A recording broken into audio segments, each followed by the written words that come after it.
आत्मसम्मान। शांति और भुवनेश्वर जी के दोनों बच्चे विदेश में रहते थे। एक बार दोनों पति पत्नी दीपावली पर वृद्धाश्रम गए। तब शांति जी को वहां अपनी सहेली शांति भी दिखी, जिन्हें उनके इकलौते बेटे बहू ने घर से निकाल दिया था। अपनी सहेली शांति को शांति जी वृद्धाश्रम से अपने घर अपने साथ रहने के लिए लेकर आई।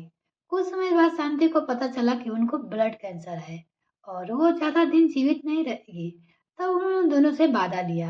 उन्होंने भुवनेश्वर से कहा, सुनिए जी, वादा कीजिए आप मेरी आखिरी इच्छा पूरा करेंगे। मेरे ना रहने पर आप शांति को घर से नहीं जाने देंगे। और शांति, तुम कभी ये घर और भुवनेश्वर को छोड़कर किसी के कहीं भी नहीं जाओगी। आप दोनों मुझसे वादा करो। भुवनेश्वर जी रोते हुए कमरे से बाहर निकल गए। तब शांति ने अपनी सहेली का हाथ पकड़कर कहा, देख शांति, तू तो जानती है कि मेरे जाने के बाद भुवनेश्वर बिल्कुल अकेले हो जाएंगे। बचपन जवानी तो हम अकेले ही काट लेते हैं, क्योंकि बचपन मौज मस्ती और जवानी जिम्मेदारियों के बोझ तले कब गुजर जाती पता ही नहीं चलता। लेकिन बुढ़ापे में हमें ज्यादातर एक साथी के सहारे की जरूरत होती है, जिससे हम अपने पुराने दिनों के बाद और मन की हर बात साझा कर सके। क्योंकि बुढ़ापे में हम हर चीज से मुक्त हो चुके होते हैं। तब बूढ़ा इंसान परिवार और समाज के लिए बोझ बन जाता है, जिसे ज्यादातर लोग सुनना पसंद नहीं करते। और मेरे बाद तू ही इंसान है जो भुवनेश्वर को अच्छी तरह से जानती है, जिस पर मैं आंख बंद के भरोसा कर सकती हूँ। और भुवनेश्वर के लिए तुझसे अच्छा साथी कोई ही नहीं हो सकता है। मैं तो उनकी जीवन साथी होकर भी उनका साथ नहीं दे पाई। भगवान ने शायद हमारी किस्मत में यही तक हमारा साथ लिखा था। लेकिन तू सच्चे दोस्त की तरह उनका साथ हरदम कदम निभाना। वादा कर मुझसे, वरना मरने के बाद मेरी आत्मा को शांति नहीं मिलेगी। शांति ने रोते हुए अपनी सहेली से वादा किया। ब्लड कैंसर जैसे भयंकर बीमारी से 50 की उम्र में ही हो गया। 3 साल बाद इसी गर्मी की छुट्टियों में घर आए दोनों बेटे बहू की शांति जी रास नहीं आ रही थी। एक दिन सुबह छोटी बहू सुमन ने वह मुस्कान भरते हुए कहा, भाभी मैं कमरे में चाय देकर आती हूँ लैला मजनू की जोड़ी को, क्योंकि वो दोनों साथ चाय पीते हैं। कुछ समझी आप? रश्मि भी इतना सुनकर बोलने में कहाँ पीछे रहने वाली थी। उसने तुरंत कहा, क्या क्या तुमने साथ साथ कमरा? वाह भाई, अभी तक तो बाहर बरामदे में सबके सामने चाय पी जाती थी, अब कमरे में? हाँ भाई, अपनी किस्मत कहाँ ऐसी कि हम बैठ जाए और कोई हमारे लिए सुबह सुबह चाय बनाकर हमारे कमरे में ले आए। मुंह बोली सासू माँ के दो दोनों हाथ में लड्डू है। कहने को बाबूजी को माँ जी उनके बचपन से दोस्त है, लेकिन बाबूजी से सेवा का असली मजा तो वही ले रही है। खुद के बेटे बहू तो रखा नहीं, यहाँ हमारे सिर पर बैठकर खुद सासू माँ स्वर्ग सिधार गई। बिना शादी के साथ में रहना, साथ में चाय पीना, क्या मजाल है जो कभी चाय छूट जाए।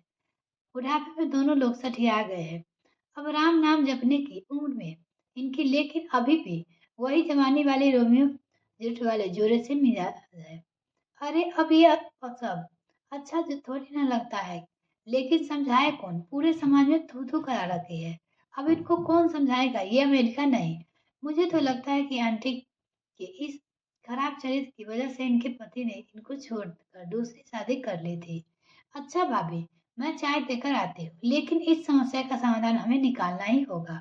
कहते हुए चाय का ट्रे लेकर सुमन कमरे से जाती है, जहाँ शांति जी अपने चिपचिप अंदाज में नहा धोकर तैयार अपने कमरे में बालकनी में कुर्सी पर बैठी हुई थी। दरवाजे के खोलने की आवाज सुनकर शांति जी ने पलटकर देखा। सुमन हाथों में चाय का ट्रे लिए खड़ी थी। उन्होंने मुस्कुराते हुए कहा, अरे बहू आओ अंदर। सुमन ने चारों तरफ नजरें घुमाई तो देखा ससुर जी वहां नहीं थे। आंटी जी, बाबूजी की चाय ले जाती हूँ, वो यहाँ नहीं है।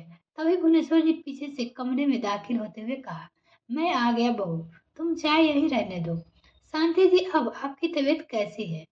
सुमन ने ससुर जी की तरफ घूरते हुए देखा।